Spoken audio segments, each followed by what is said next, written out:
So what we're going to talk about tonight is Medicaid eligibility for nursing home and other long-term care. And so let me explain what other long-term care means to me. What that means is there's a program called the Elderly Waiver program. It's a Medicaid program that's designed to keep people out of the nursing home. And it will pay for in-home services. So like if you have a stroke, say a husband has a stroke, but he's a big guy and his wife can't, get him up, help him take a shower, get him dressed. The Elderly Waiver program will pay for people to come into your house and do those types of services for you.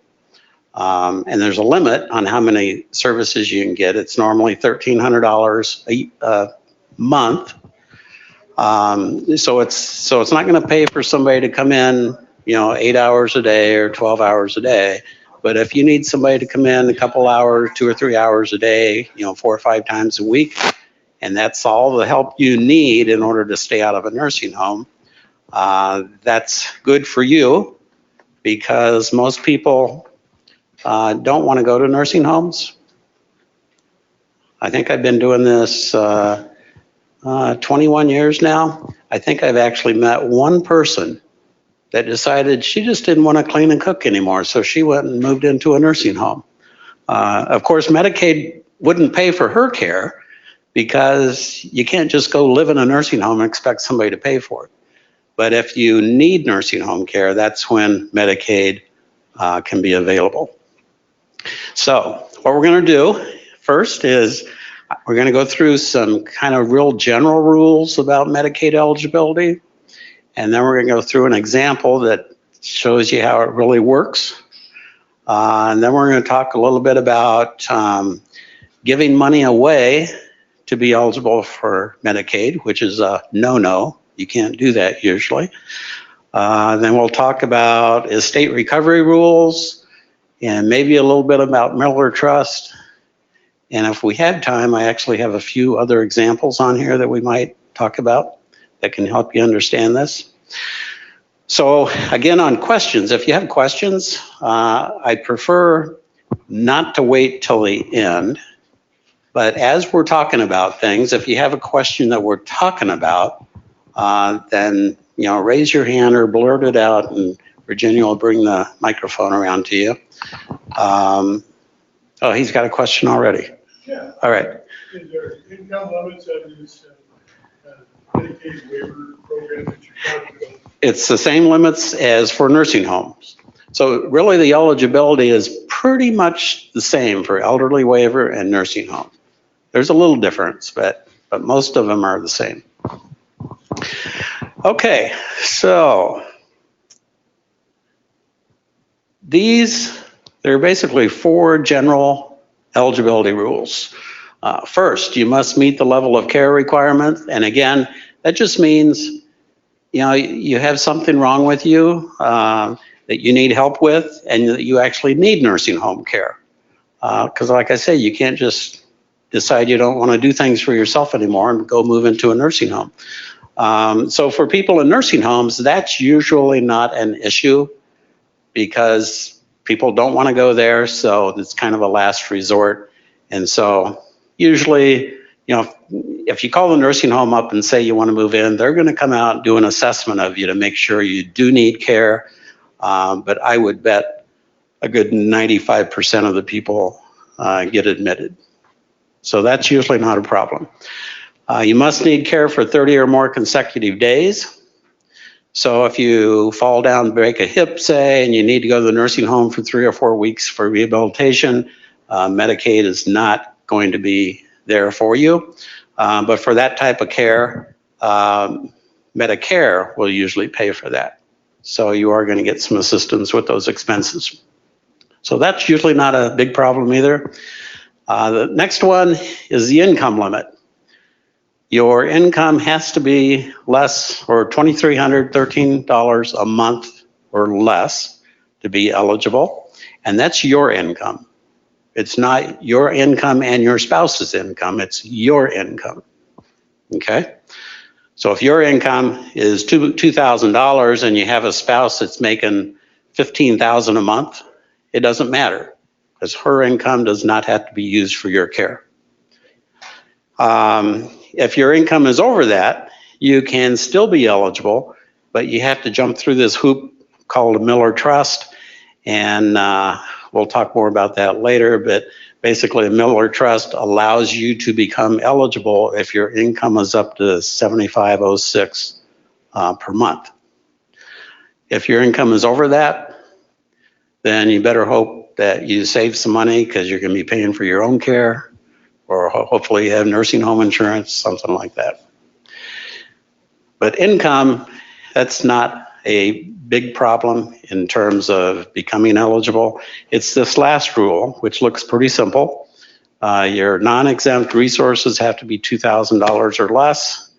So it's a real simple rule, but what we're going to be mainly talking about tonight is what resources they look at, what resources are not counted. If you have too many resources, what can you do to use those resources to help you or your spouse in order to become eligible for Medicaid. Okay, client participation. What? Yes. When you say income, if you're making required minimum distributions from an IRA, is that income? That's not income. That's just a change in your resources. That's just like moving money from one savings account to another savings account. So when we talk about income, we're talking about kind of normal monthly or quarterly or yearly income. So Social Security, pension payments. If you have an annuity that's been annuitized and you're getting paid, $500 a month, that would be income. If you have a farm, you're getting, $15,000 in rent a year for your farm ground, that would be income. And then more minor things like, interest on the money you have in the savings account, stuff like that. Okay, so client participation means how much money you have to pay for your nursing home care. And so basically what DHS does is they look at your income, again, your meaning the person in the nursing home, not your spouse's, but your income. And the initial presumption is that you have to use all of your income to pay for your care. But there are various things that they subtract from your income. And the first one is a personal needs allowance. So everybody in a nursing home gets at least $50 a month for their own personal needs. And that's for stuff like, paying for M&Ms, haircuts, flowers, maybe a magazine subscription, maybe a cell phone, whatever it is that Medicaid is not going to pay for. So you get $50. And then some people in nursing homes get an extra $90. And those are people who are veterans that are getting certain types of pensions. So they get $140 a month.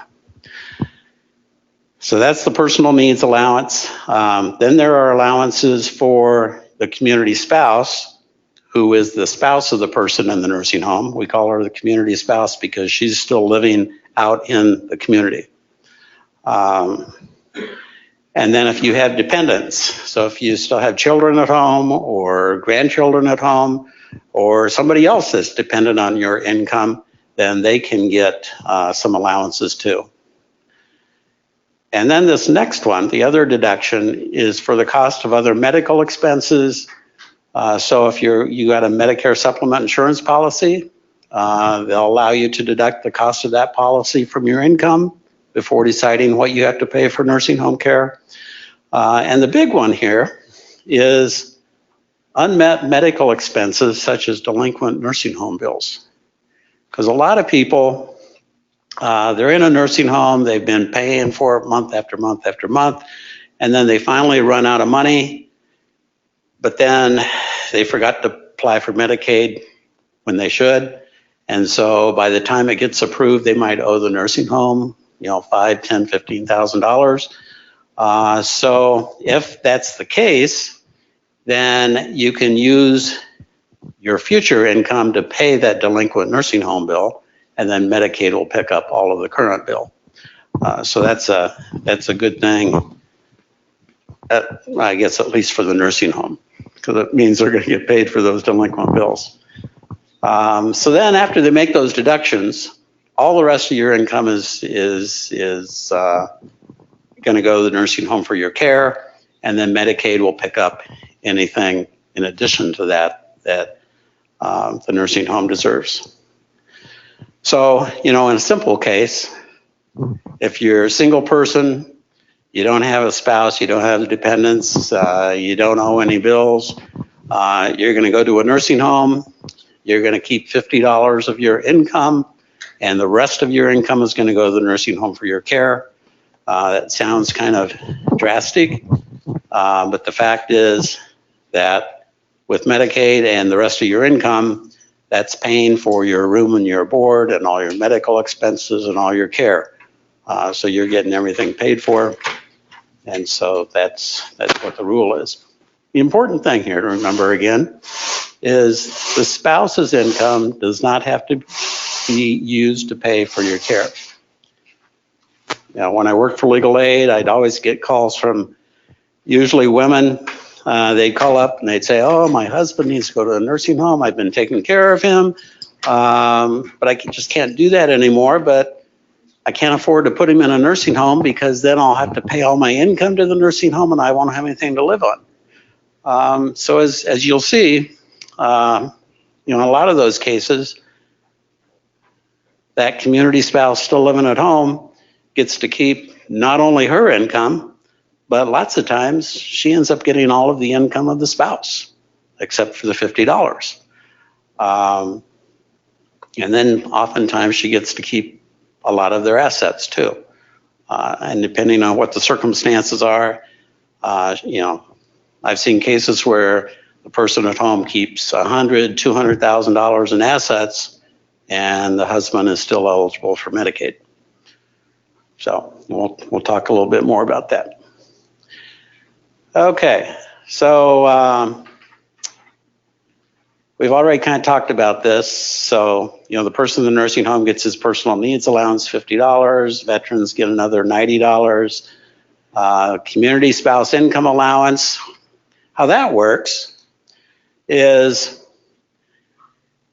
DHS uses this figure here of $3,160.50. And what they will do is they will allow the community spouse to have as much of the nursing home resident's income as is necessary to get her up to $3,160. So if her income is only $1,000 and say the husband's income is $2,000 a month, he's going to get $50 of his income. The other $1,950 is going to be allowed to be kept by his wife to pay her expenses at home.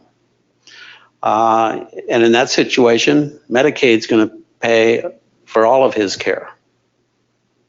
So if you're fairly low income, this is a really good program. But again, they use that number, $3,160. So, let's say the wife's income is $2,000 a month, and her husband's income is $4,000 a month. So total, they have $6,000 of income. She's going to get to keep $3,160. He'll get $50, and then the rest of it will go to the nursing home to pay for his care. Okay?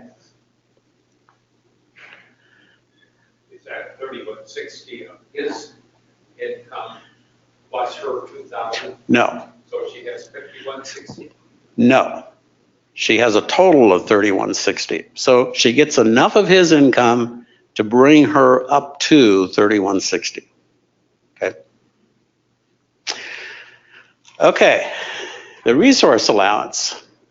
That's the resources, they're joint resources that the community spouse is going to be allowed to keep and still allow the husband to be eligible for Medicaid.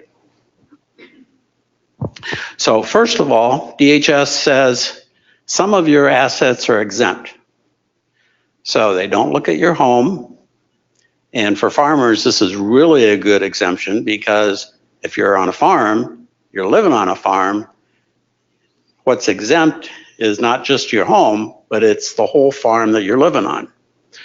And not just the 40 acres that we normally think of as a homestead. But if you're living on a whole section of land, 640 acres, and it's worth $2 million, the whole thing's exempt. So it's a really good exemption for farmers. So your home's exempt, one car's exempt, household personal effects are exempt. If you have irrevocable prepaid funeral plans, those are exempt. And then there are some other things that are kind of odd things, so I didn't list those here. I did say that the equity value in a home is limited to $572,000, but that limit doesn't apply to many people because if your spouse or a dependent, spouse or dependent is living in the home, there is no limit. So if you happen to, live out in Glen Oaks and your home's worth $3 million and your spouse goes to the nursing home, that entire home is going to be exempt, even though it's worth so much money. So after they exclude the exempt resources, they looked at all of your non-exempt resources of both spouses. And so we're talking about checking accounts, savings accounts, brokerage accounts, stocks and bonds, IRAs, 401k plans, rental property that you own. If you live on a farm, if you live on one piece of land, but you own another piece of land down the road, that's not exempt, that one down the road. So that would be considered one of your non-exempt assets. So they look at all the assets that are owned by either you or your spouse, either jointly or individually. They put them all into one big pot. And then the general rule is they divide those up 50-50. So if you have $100,000 of non-exempt assets, wife gets $50,000, husband gets $50,000, and then his assets have to be spent down to $2,000 before he's eligible. There are two exceptions. And actually, I thought of this last night. There's actually three exceptions to that. One exception is if you don't have many assets, then the community spouse gets at least the first $25,284. So if your total assets are $30,000, you don't split them up 15-15. Instead, the community spouse is going to get $25,284, and the guy in the nursing home is going to get the other, $4,000 and some, and he just has to spend that down to $2,000. So that's designed to protect people who really don't have many assets. Then on the other hand, there's a maximum that the community spouse gets. And the maximum this year is $126,420. So if you have $300,000 of assets, you don't split it up 150 to him, 150 to her. Instead, she's only going to get the $126,420, and he's going to get the other 100 and whatever that is. Okay? The third exception is the good exception, though. Depending on the joint income of the husband and wife and how old the community spouse is, you can actually get more than the $126,420 by filing an appeal. And we're going to go through that to show you how that works. So basically they split up the assets, and then the husband's assets, if he's in the nursing home, they have to be spent down to $2,000. And then once they're spent down, he's going to be eligible for Medicaid. But appealing that initial attribution may increase the community spouse's resource allowance. Either spouse has 30 days to appeal. And then how many more assets the community spouse gets depends on, back to this number, where we've seen this before, $3,160.50. That's the number they use in an appeal if you appeal. And what they do is they say, how much would it cost her to go out and buy a single premium annuity to bring her income up to $3,160 every month? And whatever the cost of that annuity is how many assets she can keep. So, in cases where, let's say their income is only $2,000 a month total, she gets 1,000 Social Security, he gets 1,000 Social Security. That's only $2,000 there. She'd be, $1,160 short of the $3,160. So depending on how old she is, she might get to keep a lot of assets. And, I spoke to a woman the other day. Her husband is in a nursing home. She's only 69. So if she had to go out and buy an annuity to pay her $1,100 a month every month for the rest of her life, that annuity is going to cost way over $200,000.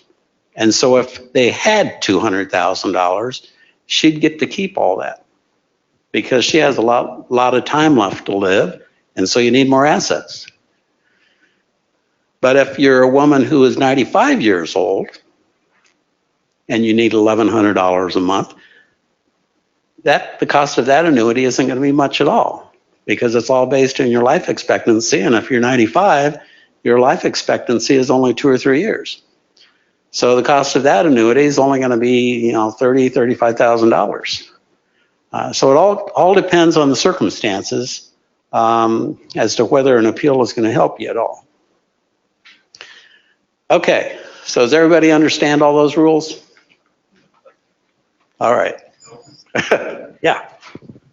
Getting back to exempt assets, is assets in a 529 educational plan for like the grandchildren, is that exempt? Oh, good question. I don't think anybody's ever asked that before. So can the people in Centerville hear the questions? It'd be great if you would repeat. Okay, so the guy says, are assets in a 529 plan countable assets? And the 529 plan, that's money you put away for your kids or your grandkids to pay for educational expenses. And unfortunately, they are. So that's one thing you got to watch out for. Virginia says they aren't. No, I say that's a bad rule. Oh, okay. Virginia says it's a bad rule, so we're going to get that changed. They are exempt. No, they are not exempt. They are not. Yeah, so that's a bad thing for people who have put away money for their grandkids.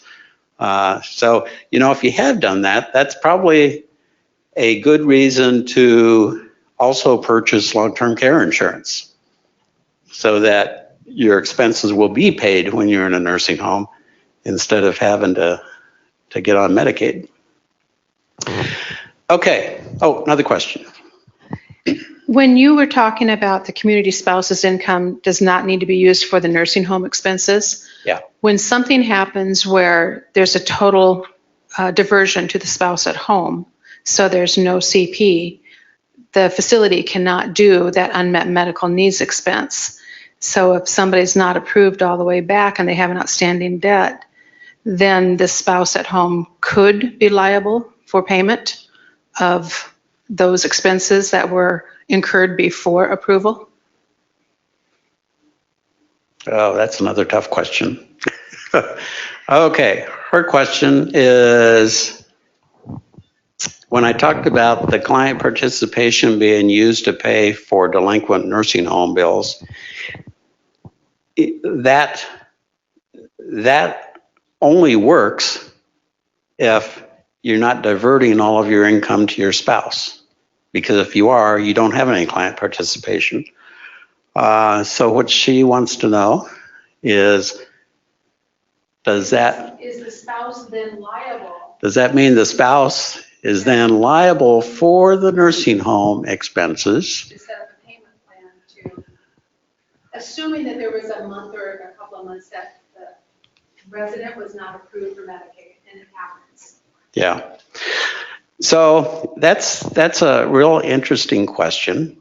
Because under the Medicaid rules, nobody is liable for your expenses in the nursing home. But under Iowa law, spouses are liable for medical necessities. And so I got to tell you, I don't know. We've taken them to court, and as a facility, we were awarded Really? judgment. Okay. See, I would have taken that case, not for you, but for the other people. 'Cause I think that's a tough issue. But my feeling is nursing homes shouldn't get in that position to begin with. That nursing homes know the financial, well, you take information when people come in. So you should have some idea of when people are going to run out of the money. It's amazing how tight-lipped they're becoming. They don't want to share Yeah. financial information anymore. And you admit them anyway? And you admit them anyway? We have, because they came in like on a Medicare A, and then they couldn't go Yeah. home. Yeah. So anyway, yeah, that's a tough issue. Yeah. If you are sued by the big bad nursing home, does legal aid take such cases? Assuming, when you get sued, holy cow, thousands and thousands of dollars, the discovery, everything that goes into trying to defend yourself in a case like that. I mean, where Yeah. is the average person who's in that situation? Yeah, this guy wants to know, when you do get sued by the big bad nursing home, would legal aid take that case? I would at least call legal aid. I mean, one possibility there is the wife, I think, probably could file bankruptcy, which would do away with that debt. And in a lot of cases, it's really not going to be an issue, because probably if there's no client participation, probably there's not going to be a whole lot of assets there to get at. Well, they may have a house, Well, they may have a house, but you can't take a person's house from them. That's exempt property. but later on, when they go to sell it, there could be a judgment. No. Judgments do not attach to homesteads. So it's an interesting issue you raised, and we're not going to solve it tonight. Okay, here we go. Does the home, does Medicaid have the opportunity to recover what they've spent on the person in the care facility from the proceeds of the house after the community spouse passes away? He wants to know if Medicaid can recover the proceeds of the house after the community spouse passes away. They can if the community spouse didn't do what she should do. And we're going to get into that later on. Because if you do what you should do, no, nothing's ever going to be recovered by estate recovery. Okay? So if I don't answer that question later on, you ask me again.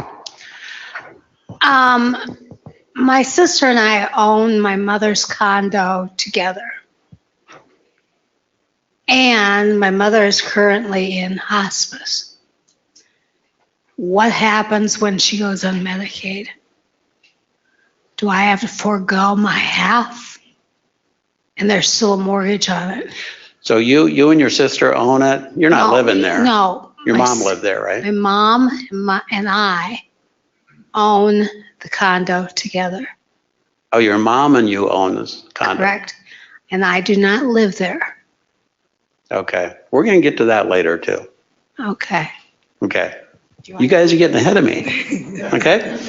So here's the example that's going to kind of hopefully make this all pretty understandable to you, even though the type is really low or small.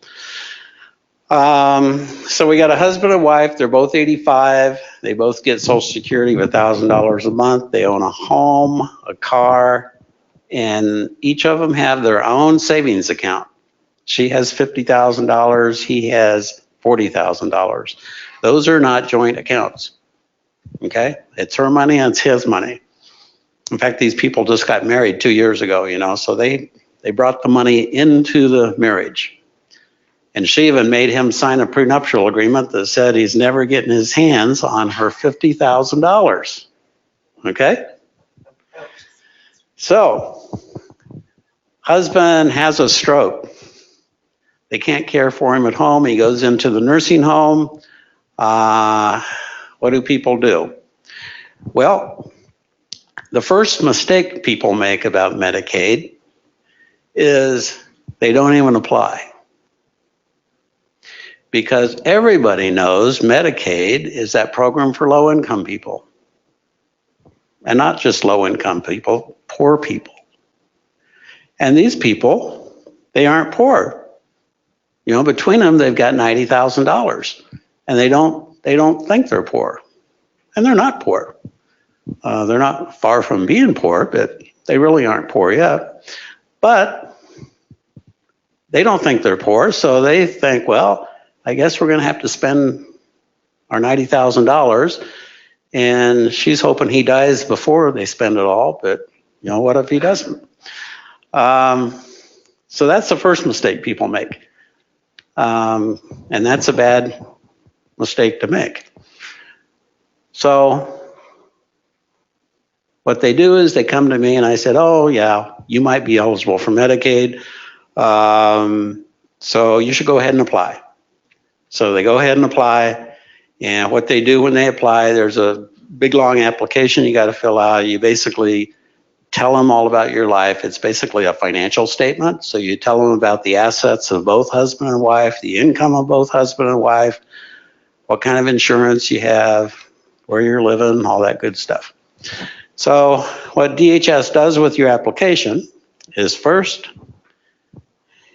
they cross that out. They don't even look at the home and the car because she's living in the home. She needs the car to go see him in the nursing home. It doesn't matter how much that car is worth. It could be a $80,000 Jaguar, and she could live in a $2 million home. Those are exempt pieces of property. Okay? So they don't look at those. They do look at everything else.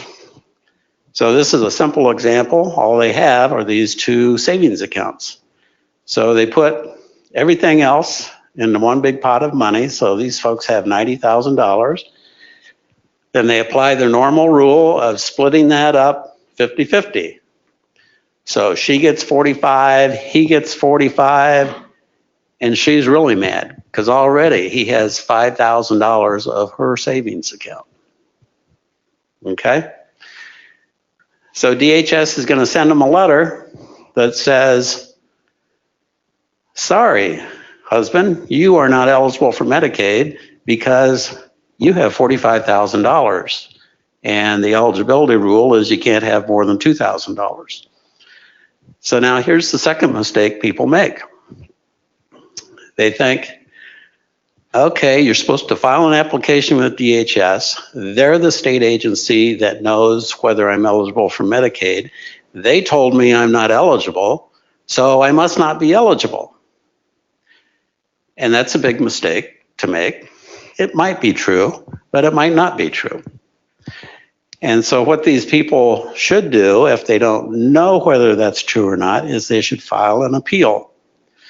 And you don't need a lawyer to file an appeal. When you get your denial, at the end of the letter, it will say, if you think wife needs to keep more of their assets, you can file an appeal. Here's where you send the appeal. All you gotta do is write a letter that says, I think I should be able to keep more than $45,000. And then the appeal happens, it's all done on paper. And so during the appeal, what happens is, up there in the right there, see, you can't see it at all on this crazy slide that I made black. But they use that number of $3,160. They say that's how much we would like her to have every month in order to pay her expenses of living at home. She only has $1,000, so she is $2,160 short. So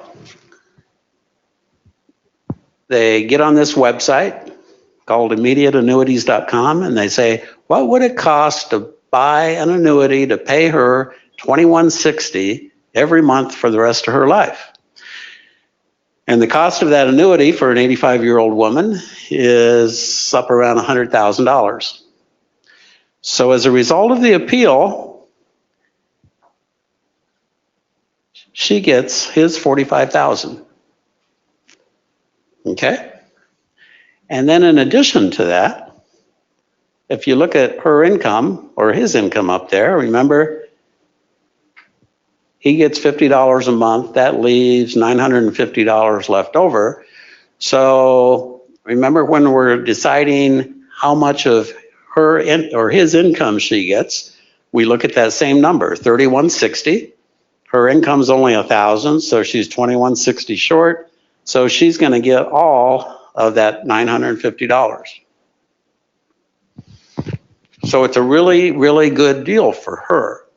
She gets the house, the car, $90,000, all of their assets, all of their income, except for $50, and she doesn't have to take care of him anymore. He's in the nursing home. You know, people used to laugh at that. Okay. So anyway, unfortunately, that's the old rule. That rule applies to anyone who was in a nursing home in February of 2010 or before. And there are a few of those people left, but not a whole lot. I think I heard you say she doesn't actually have to buy the annuity. Yes, she does not have to buy the annuity. So that's only just used as a guideline to see if they can get her up to 3160. That's right. Okay. The annuity does not have to be bought. It's only used to determine how many of their assets she's going to get to keep. So that's the old rule. So people going in the nursing home now or any time in the last 9 years, no, 13 years, have to follow the new rule. And the new rule was enacted back in 2006 when they, the federal government back then had this thing called a deficit, and they were trying to cut the deficit. So one of the ways they were going to cut the deficit is to reduce Medicaid benefits for people. So under the new rule, DHS looks at your income first, looks at his income first, as opposed to looking at their resources first.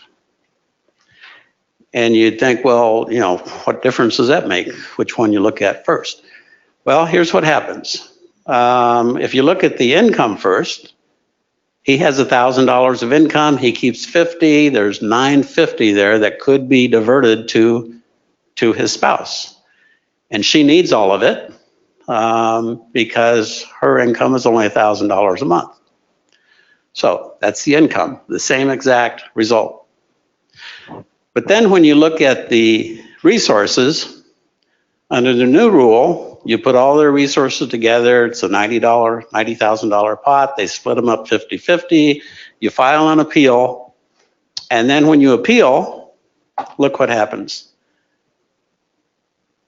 They use that number, 3160.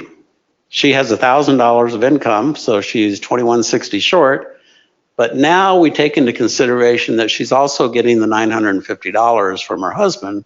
So instead of being 2160 short, she's only,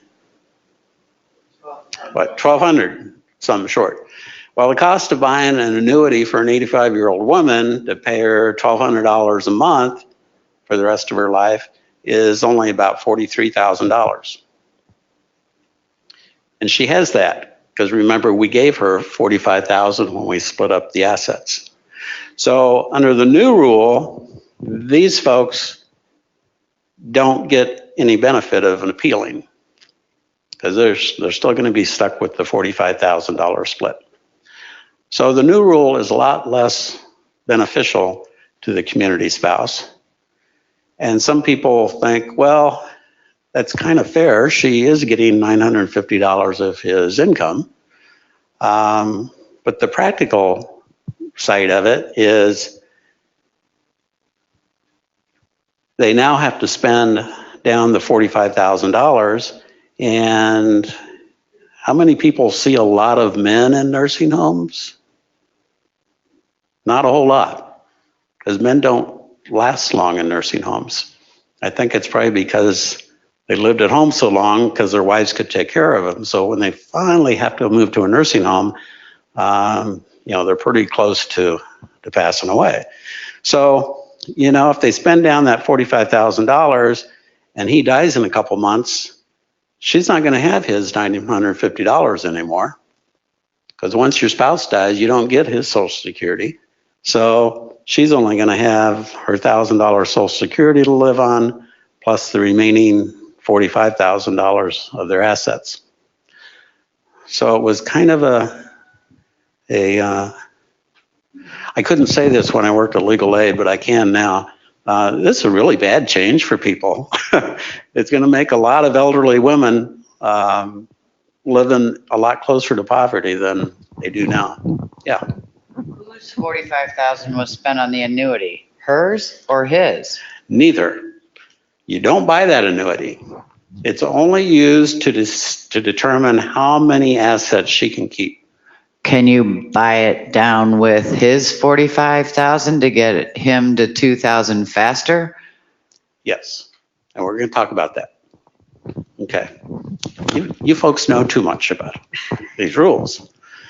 Okay. So under the new rules, he's going to get stuck with the $45,000. He's not going to be eligible. So then here's where people make their third mistake. They assume that $45,000 has to be spent on something that benefits him.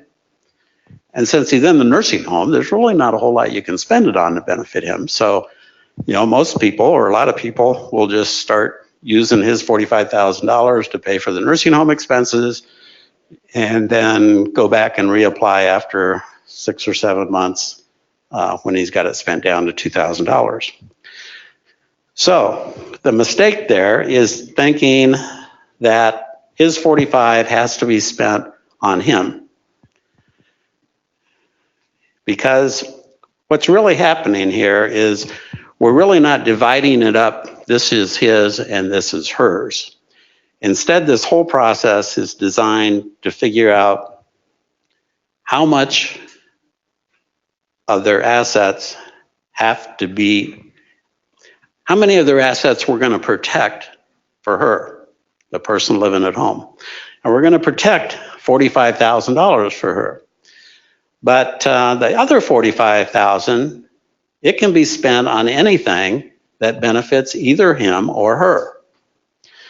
So this next slide shows you, if we can get to it. This is a list of various things you could spend his $45,000 on in order to get spent down and become eligible for Medicaid. So the first obvious thing is buy him things he can use in the nursing home. So if he needs a chair, if he likes to watch TV, listen to the radio, if he likes to read, make sure he has the things he needs to have a fairly good life. You could pay debts of either spouse. So if you had a bunch of credit card debt, and a lot of elderly people do, you could pay off those debts. You could buy prepaid funeral plans, not just for him, but for both of them. So, they got $45,000 to spend. You can easily spend $10,000 on a funeral. So you plunk $10,000 down for him, $10,000 for her. That's $20,000 spent down already. You can buy exempt assets. So I forget how much we said that car was. Like maybe we had $10,000. Maybe this is a 10-year-old car that's not quite so reliable anymore. You could go out, take his $45,000, buy her a really nice car, and he would be eligible for Medicaid the following month. You could repair or remodel your homestead, or if you still have a mortgage on your home, you can use his $45,000 to pay off the mortgage or to, remodel the kitchen.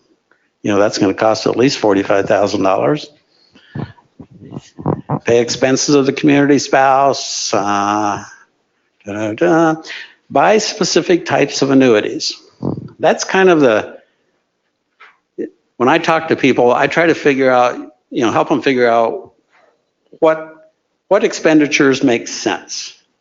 You could spend $45,000 on a new kitchen, but, does she really want a new kitchen? Usually not.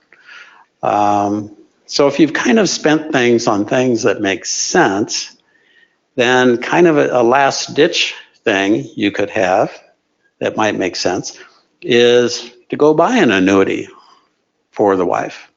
So she could use his $45,000, go buy an annuity that would pay her the, $1,100 a month. And the big benefit of that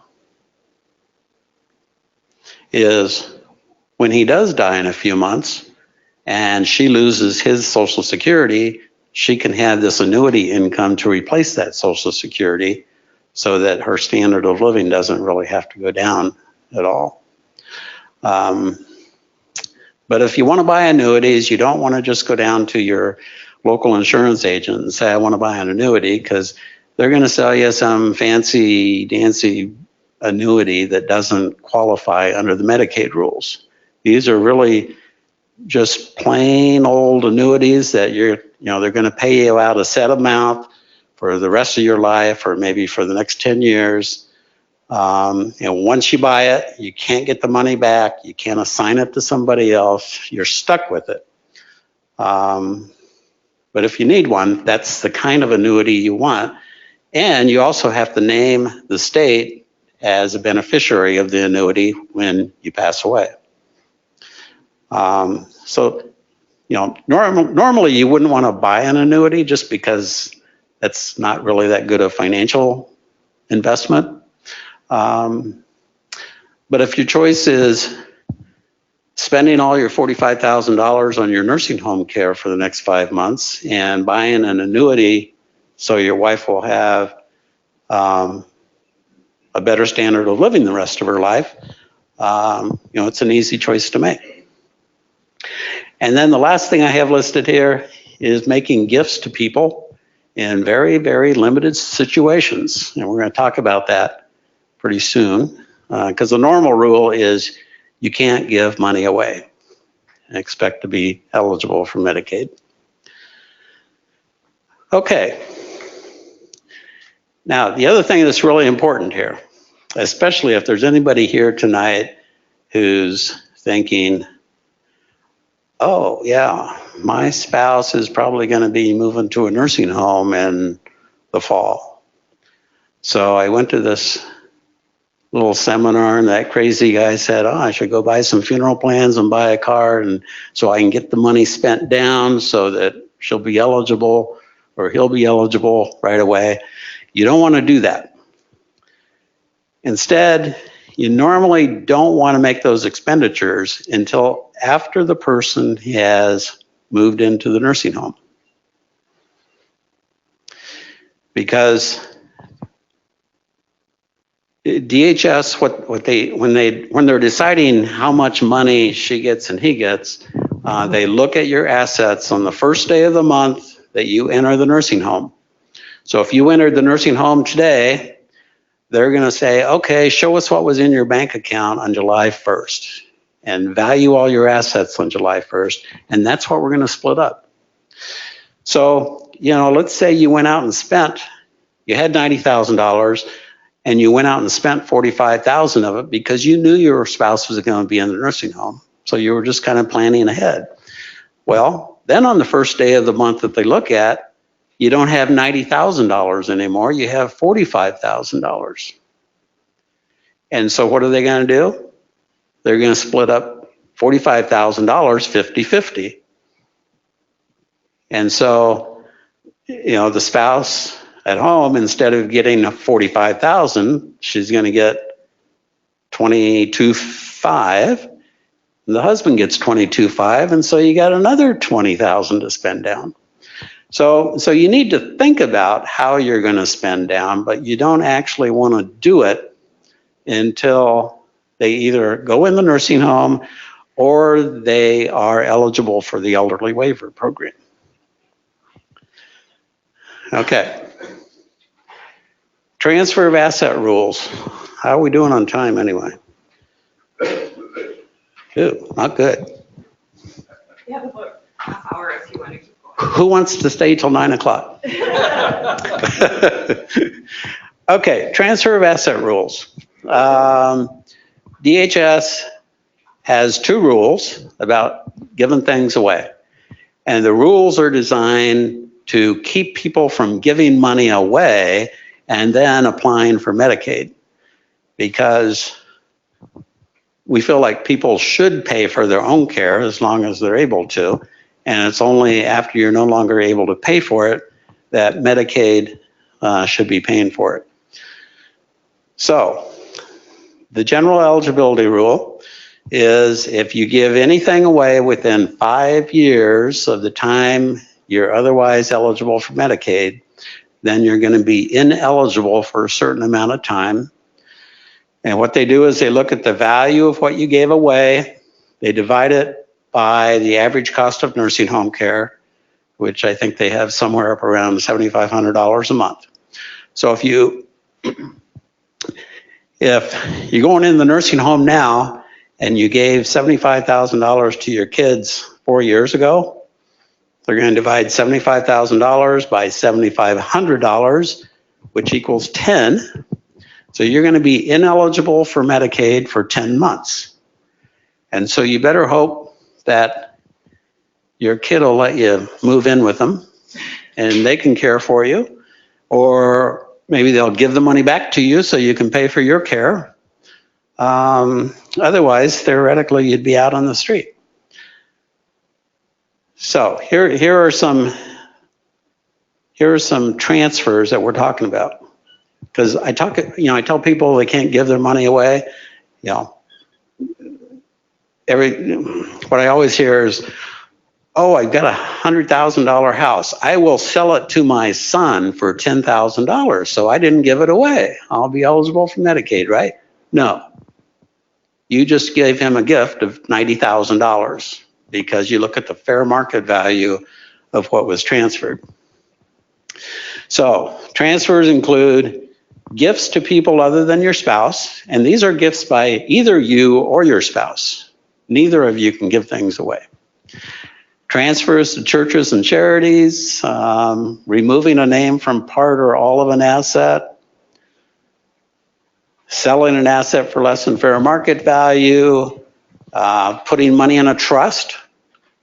So if you put money in an irrevocable trust within the last 5 years, and you need Medicaid, you're going to get penalized for whatever the amount of money that you put in. If you're inheriting money, you can't disclaim it. That's considered a transfer.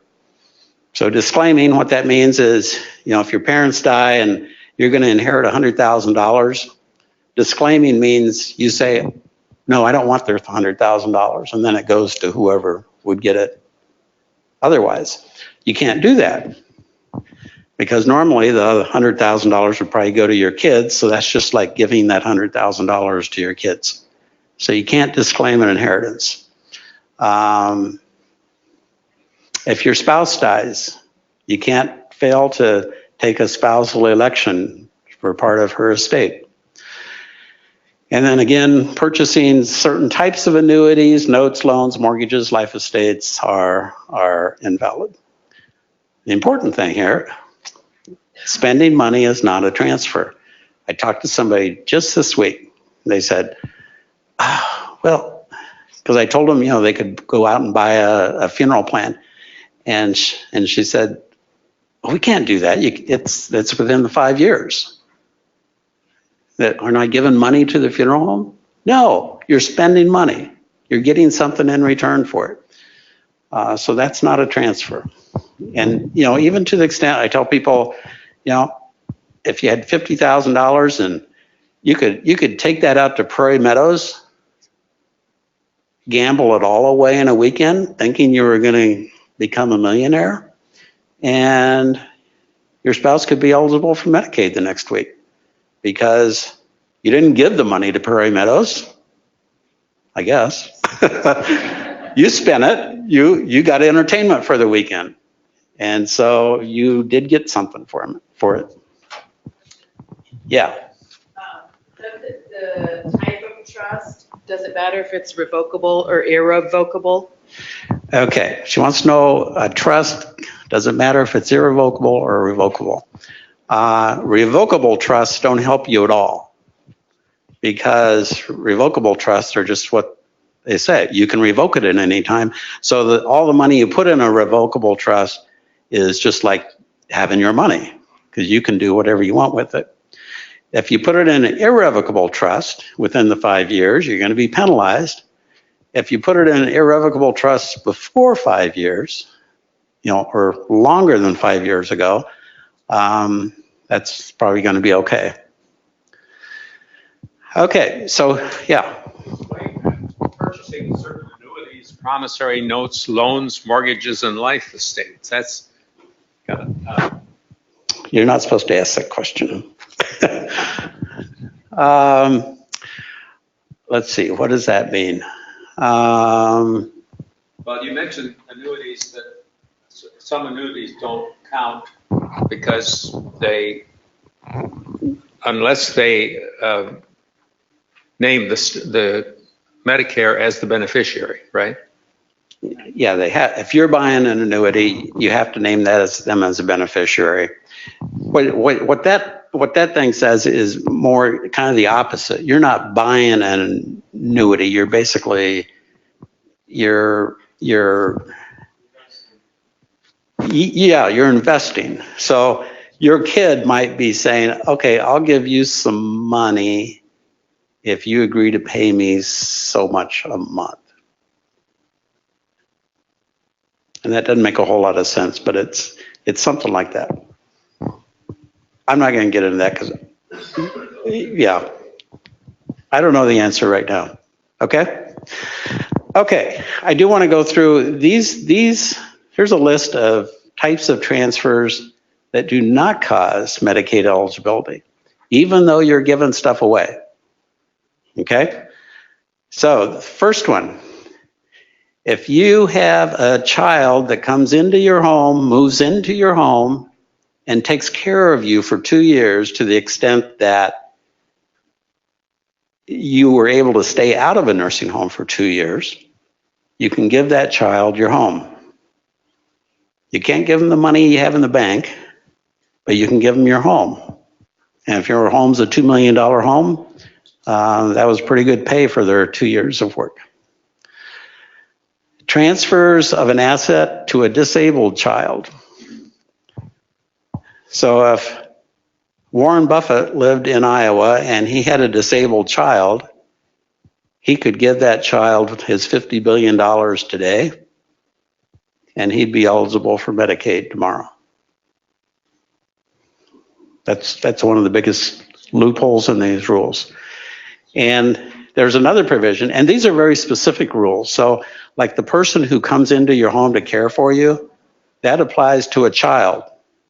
It is not applied to a grandchild, it does not apply to a sibling or a friend. It's got to be a child. In the disabled child rule, it has to be a disabled child, not your disabled niece or nephew. But there's another rule that I don't have listed here about disabilities. You are able to put assets in a trust for a disabled person. So if you do have grandchildren or nieces or nephews or siblings that are disabled, you could put money in a trust for them. And don't ask me why you got to put a trust. There has to be a trust for them and not for the child, but there doesn't. Yeah.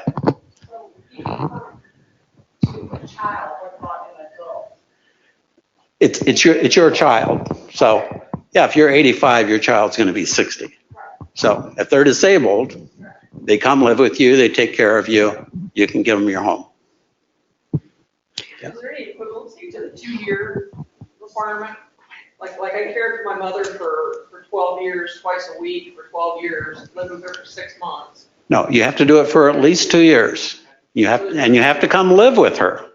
Yeah, I lived with her the last 6 months, but for 12 years prior, I was caring for her twice a week, traveling 200 miles. No, you have to move into her home and care for her for 2 years. Yeah. How does Medicaid define disabled child? For example, if the child is SSDI. Yeah. If you're disabled for Social Security purposes, you're disabled. And there are a lot of people who are disabled and could qualify for Social Security, but they never apply for one reason or another. So you don't have to be getting Social Security, but you have to be disabled to that extent. And if you claim that they are disabled, then the state has an agency that will make that determination of whether they meet the qualifications.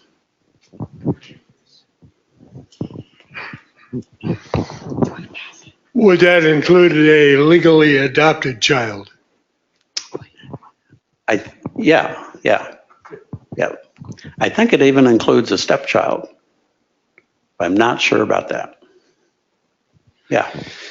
So if we're planning to transfer title, child's taking care of parent for 2 years, is that parent still eligible for the elderly waiver?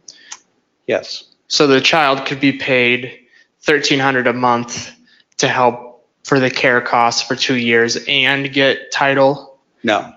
Okay. If you're paying the child under the elderly waiver program, that doesn't fall within this rule. But what does fall within the rule is, a lot of people, the elderly waiver is going to only pay for a couple. Let's say you're in the condition that you need 24-hour care. So if your child has moved in with you, providing that 24-hour care, some of it may be paid for through the elderly waiver, but there's, those other 22 hours a day that aren't. So that should fall within that rule. Yeah. Okay. My mother passed away in January. Okay, I am the only survivor. Mm-hmm. When you're talking about assets, let's say just her furniture. I've been giving her furniture away because there's no specific allowance, I guess, in her will. Right. Does that impact that transfer of assets at all? No. Okay. Her mother passed away, and so she's distributing furniture to the other siblings and stuff. That doesn't have anything to do with this rule, because this is an eligibility rule of, giving things away while you're still alive, before you become eligible. What you're talking about is an estate recovery law problem, which we're going to talk about pretty soon.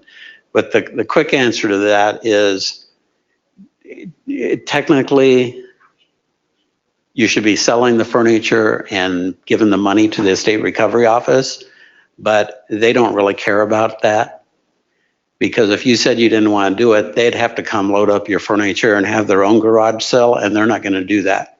So they don't usually care about furniture and stuff like that. Now, if there were antiques that were worth, $10,000, $20,000, it'd be a different story. But, most people's furniture really isn't worth a whole lot, so it's no big deal to them. Okay.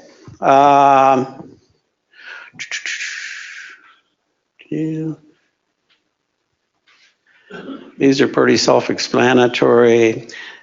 Here's one I want to talk about a little bit about: transfer and exchange for services.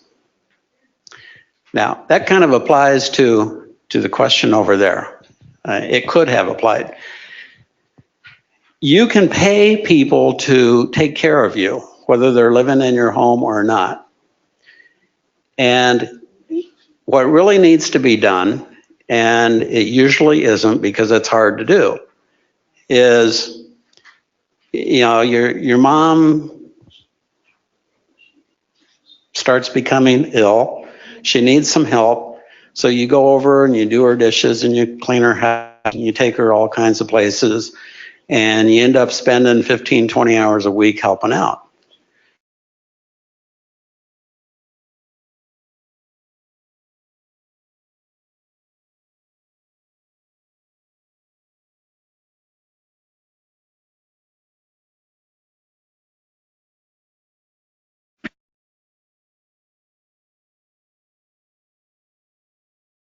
And mom says, boy, my daughter did all this work for me. How about if I give her that $20,000 to pay for those $20,000 is worth? How DHS looks at that is they consider the daughters providing the services to be a gift to mom. So they look at giving the daughter the $20,000 to be a gift to the daughter, and that's not allowed. So what really needs to be done in those situations where, your parent or whoever has this, progressing illness that they're able to stay at home for a while, but they need help, you really need to sit down and work out a very simple agreement for services. And the agreement says, okay, I'm going to do your laundry, clean the house, take you to the doctors, do whatever, and you're going to pay me $20 an hour. And if you do that, then that's perfectly acceptable, because mom isn't giving you $20 an hour as a gift. Instead, she's paying you for your services. Because if you weren't providing them, she'd have to go hire one of these home agencies to provide those services. So, there's nothing wrong with that. And a lot of people, of course, they can't afford to pay their kids $20 an hour because they're living on their Social Security, and that's the only asset they have. So in those situations, you still do the agreement, and you should go one step further and give your child a mortgage on your home, so that when it comes time to move to the nursing home, you sell your home, you get, $80,000 for your home. You owe your daughter $35,000 for the services she's provided for the last 4 or 5 years. So you can use the proceeds from the house to pay your daughter, so she got paid something for providing the services. You use the other $35,000 to pay for your care in the nursing home, and then you're going to be eligible for Medicaid.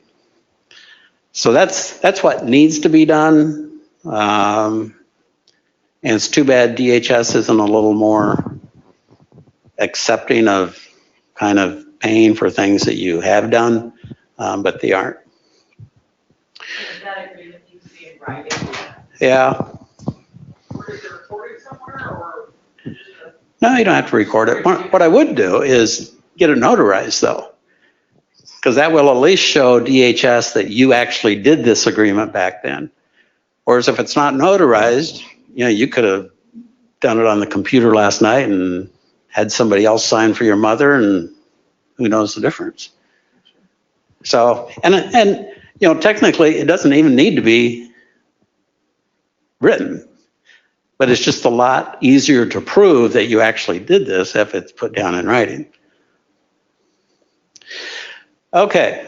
Then the last exception here is, let's say you did give your kids $100,000 2 years ago, and now you go to the nursing home, you don't have any other money, and those darn kids won't take care of you and they won't give you your money back. What do? Well, you ask DHS for a hardship. And if you don't have anything else to pay for your care, they are actually going to provide Medicaid to you, even though you violated the transfer rules. So that rule really isn't what keeps people from giving money away. Instead, there's a companion rule that says if you give money away within 5 years of the time you need Medicaid, DHS is going to go after the person you gave the money to. And so if you gave your kids $100,000 a few years ago, and now Medicaid or the DHS says you have a hardship, they're going to pay for your care, and they pay out $150,000 in the next 3 years, they're going to go after your kids to get that money back. And so that's really what keeps people from giving money away. And, it may be, the kids probably blew through the $100,000 anyway. And so the state may not ever really get anything back. But they do go after people, they sue them, they get judgments against them. And so if they ever do have some money, they're going to get it. Okay, Iowa's a state recovery law. Scott. Yes. Can I ask you a quick question Yeah. on that previous slide? You said here for transfer assets for less than fair market value, and an earlier slide you also had that statement in there about less than fair market value. Right. So if you transferred it at fair market value, no problem? Or is it only if you give it away or at less than fair market value? It's a less than fair market value. Right. So if the home, if you're giving it away at fair market value, that means you're getting, if it's worth $50,000, you're getting $50,000 for it. So it's just like selling the asset for fair market value. okay. So you still have the same amount of assets that you had in order to pay for your nursing home care if you needed it. Oh, Virginia says I had 10 minutes. Okay. Estate recovery law. It's a real simple law. People get confused about it all the time. So I'm going to tell you what it means. What the estate recovery law says is if you get Medicaid and you own anything when you pass away, then whatever you own has to be used to pay back the state for the Medicaid benefits you got. Okay? That's all it says. It's a real fair law. Why shouldn't we pay them back? And what they look at is anything that you own when you die. So if you have anything in your checking and savings account, if you still own a home for some reason, most people don't own homes when they die. Well, I shouldn't say that. Remember, a home is exempt. A lot of people go in the nursing home, they're there for 3 years, and when they die, that home is still jointly owned with their wife. Bad, bad, bad. Because then you still own half a home. And if you own half a home, the state's going to come after you for that half of the home. They're not ogres. They're not going to make the wife sell the home when you die and pay them half the money. Instead, they give the wife a waiver, and then at the time she dies, if she has anything left over, it's used to pay back for up to the value of your half of the home. Yeah. Can that be a child or someone else that you jointly own the property with? And would they have to live there if that was the case? Okay, Virginia's asking these hard questions now. She's saying, how about you own a home with a child? or a sibling. That happens lots of times. Yeah. You don't have to answer. You can say. No, I know the answer to this. So let me answer this. This happens quite a bit. So, mom is living with the son who's lived with her all her life. Maybe he's disabled, and she's been taking care of him all of his life. And then she moves to a nursing home, and for some reason I guess he has to keep the home in her name. So then when she dies, the state recovery law would apply. But like I say, the state is not an ogre. And so usually in that situation, the son may be eligible. If the son is a minor, he's eligible for a waiver of repayment until the time he reaches 21. If he is just really low income, he can get a hardship waiver. And so then he would be able to live there until he passes away, and then the state would come after the house. Or in a lot of cases, you have somebody who's lived there a long time. They don't really qualify for the hardship waiver, but the state recovery office, they will usually work out an agreement with you that's kind of not really strictly following the law. But they don't like to kick people out of their homes either. And so, they might have an agreement that gets recorded in the recorder's office that says that you acknowledge that when you die or sell the home, that the state gets whatever they have coming to it. Okay, so that's kind of how it works. Now, you can forget all those rules about getting a waiver or paying back something when the spouse dies if you remember to do one thing. Well, a couple things, really. When your spouse goes in the nursing home, transfer that home over to the wife and transfer the car over to the wife. And so if you do that, if Medicaid pays out $300,000, if he doesn't own anything when he passes away, nothing ever has to be paid back, either when he dies or when the spouse dies. And the problem is people fail to get those things transferred to their spouse because they're exempt pieces of property. They don't prevent eligibility. And so they don't worry about it. But you got to get those things transferred over to the spouse so that when the guy in the nursing home dies, he doesn't own anything except, maybe a little bit in his bank account that, he didn't spend last month's $50, something like that. Okay, so in addition to, let me tell you about what the state recovery law applies to. It applies to anything that you have an ownership interest in. So houses, real property, funds in a trust, checking accounts, savings accounts, anything you have an interest in, including jointly owned property and retained life estates. And those are the two biggies that there's been all kinds of lawsuits on. And the reason there have been all kinds of lawsuits on them is normally under Iowa law for the past couple hundred years, 150 years. How long have we been a state? Usually when you own property with your spouse jointly, the second you die, she owns she owns the whole thing. And so what these lawsuits were about were that, you didn't really own anything when you died because it was immediately owned by the spouse. And what our Supreme Court decided was, we're going to look at who owns the property the second before you die. And at that point, you own half the property. And so that's what the estate recovery law applies to. And the same thing with a life estate. If you own a life estate in a piece of property, normally when you die, it's automatically owned by whoever owns the other part of the property.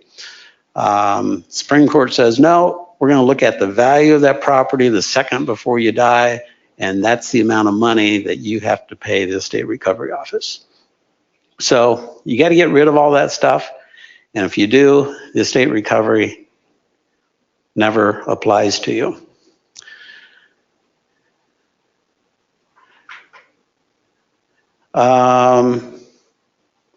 So the other thing you need to do, if your spouse is going to the nursing home, you get the home transferred, you get the car transferred, and then you've probably got a will that says, if you die, everything goes to my spouse.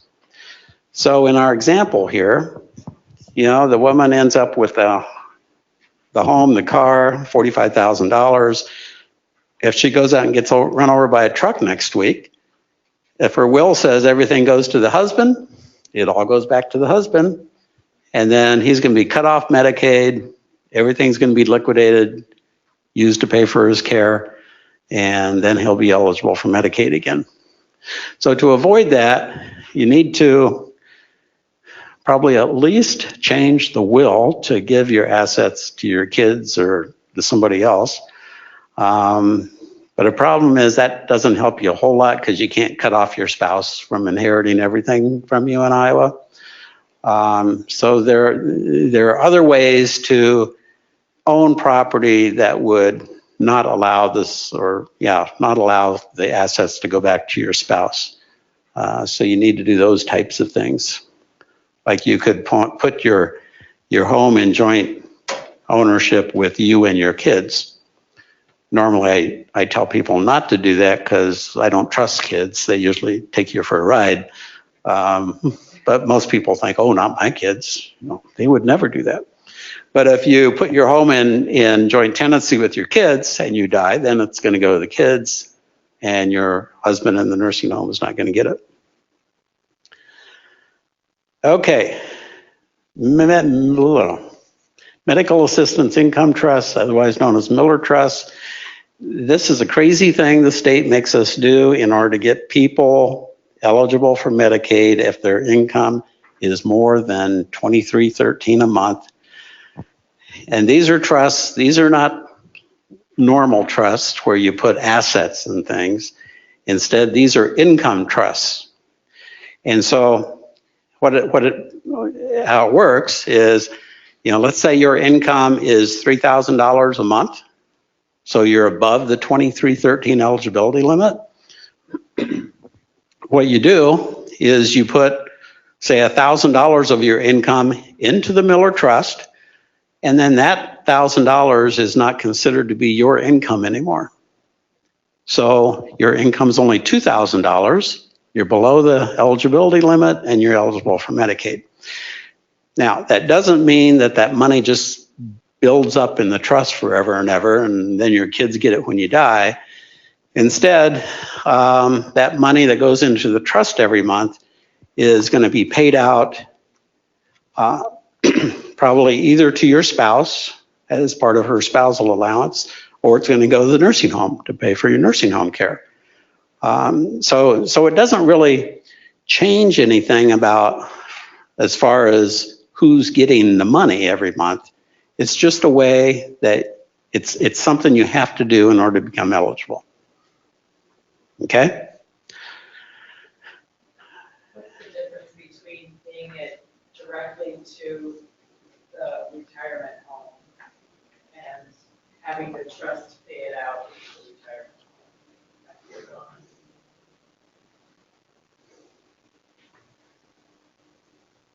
I mean, why would you, I guess I don't, if Well, you're going to get the money anyway. Yeah, you're paying it every month because they want to be paid every month for their care. And that's what, you do the trust, you're going to become eligible. DHS is going to tell you, okay, you have to pay, $2,500 to the nursing home every month. So the only $2,500 you have to pay is going to be the money left in your personal account or the money that's in the trust. So to remain current with the nursing home, all that money is getting paid from the nursing or from the Miller Trust.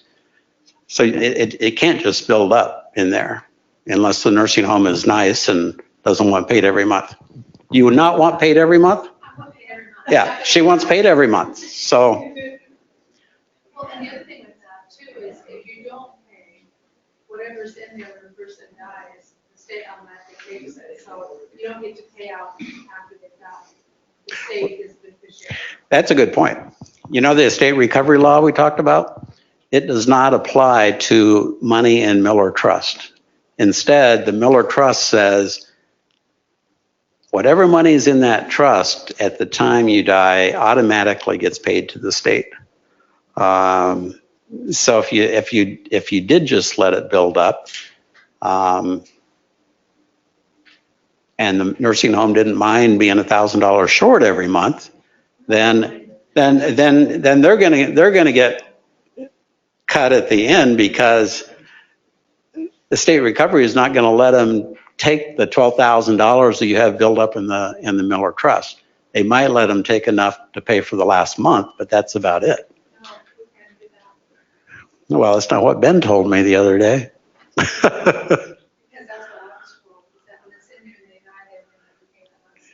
Yeah. No, he said they let you pay at least for the time that they're still alive. Yeah, while they're alive, but as soon as they die, that moves in there. Yeah, but they'll prorate that last month, is what he has told me. Okay, I think that's, well, let me tell you about this. This is information you can find on the internet. The first one is the website of Iowa Legal Aid.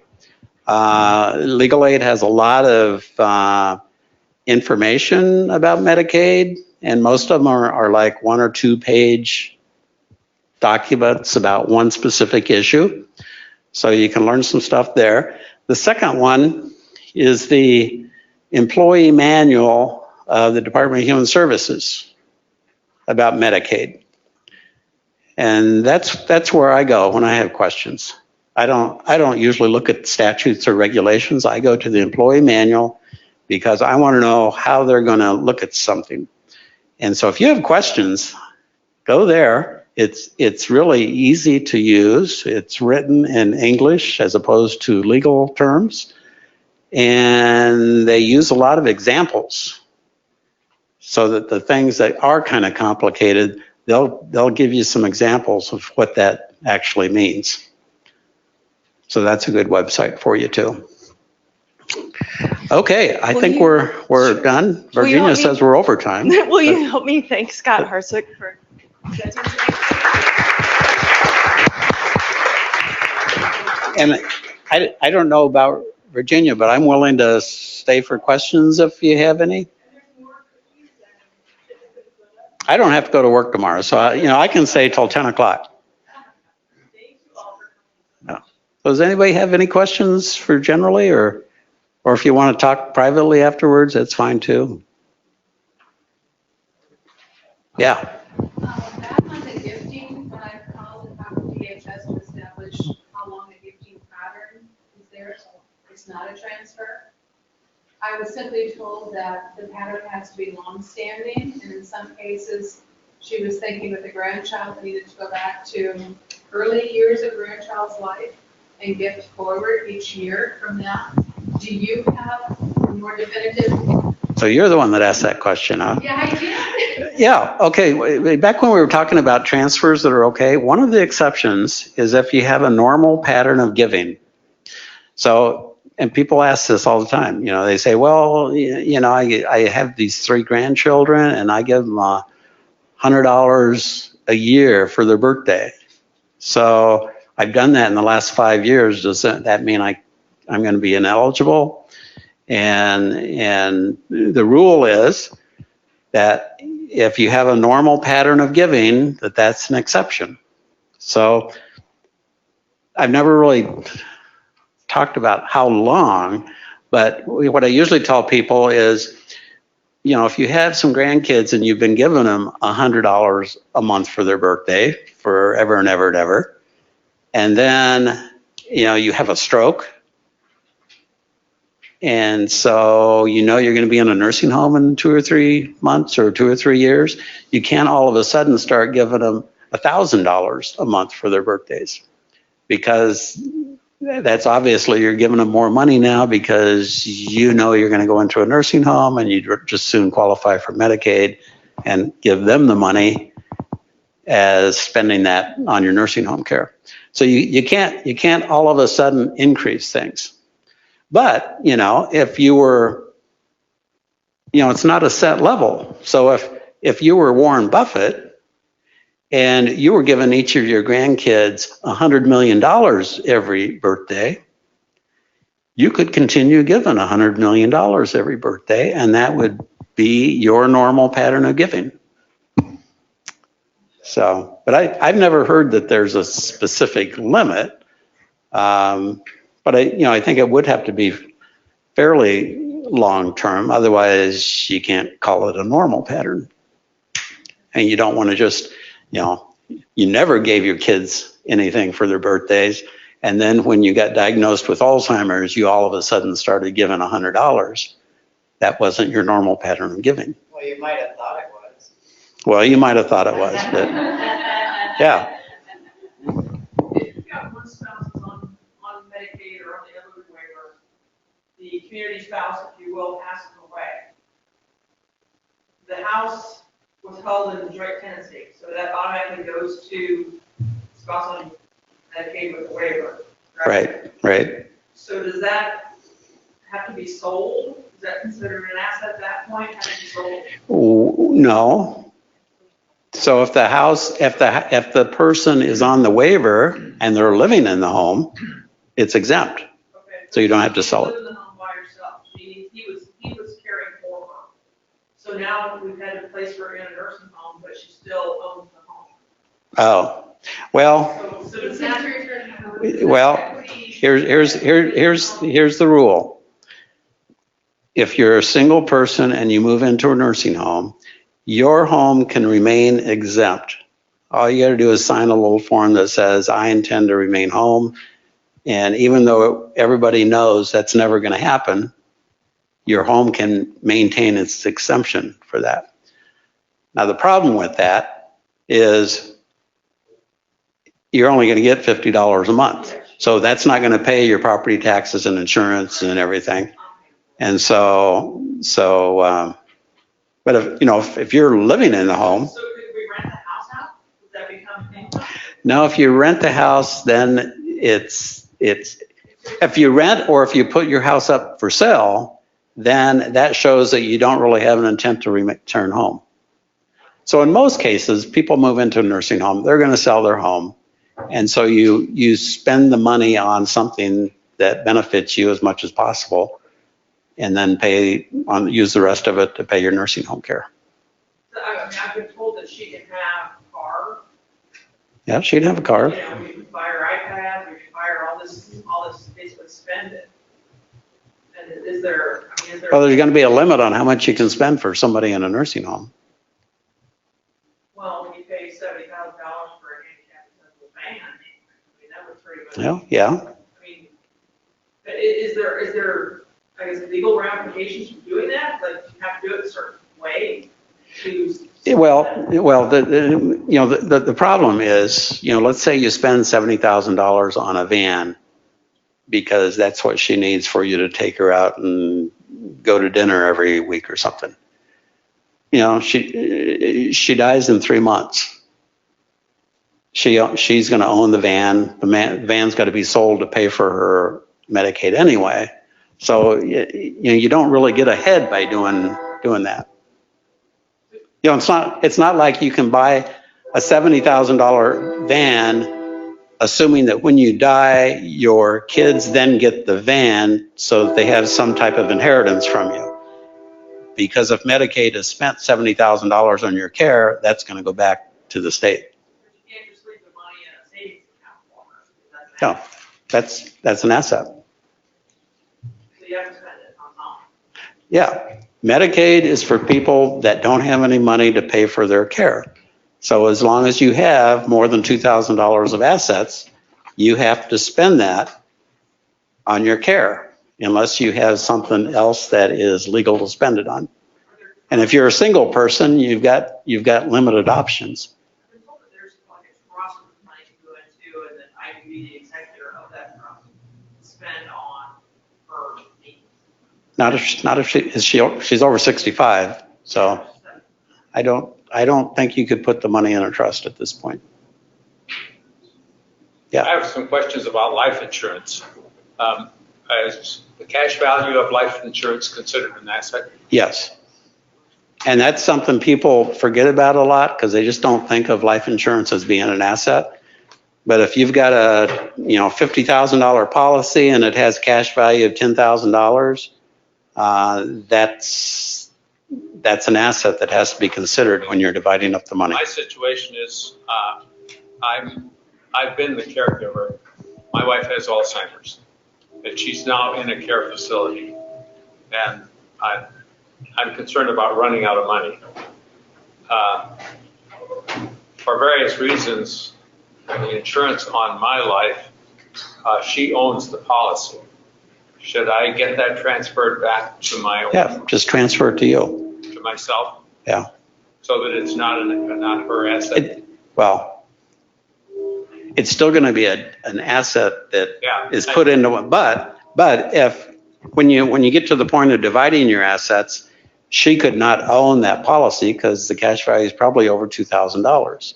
And so eventually it's going to have to get transferred to you anyway to be part of the assets that you keep. I think I can just transfer it back again because I'm the one that gave it to her in the first place. Yeah. You're a power of attorney. You can call up the insurance company and say, transfer it back. Okay. I think we're done. Yeah. Thank you for coming. Thank you. Yep.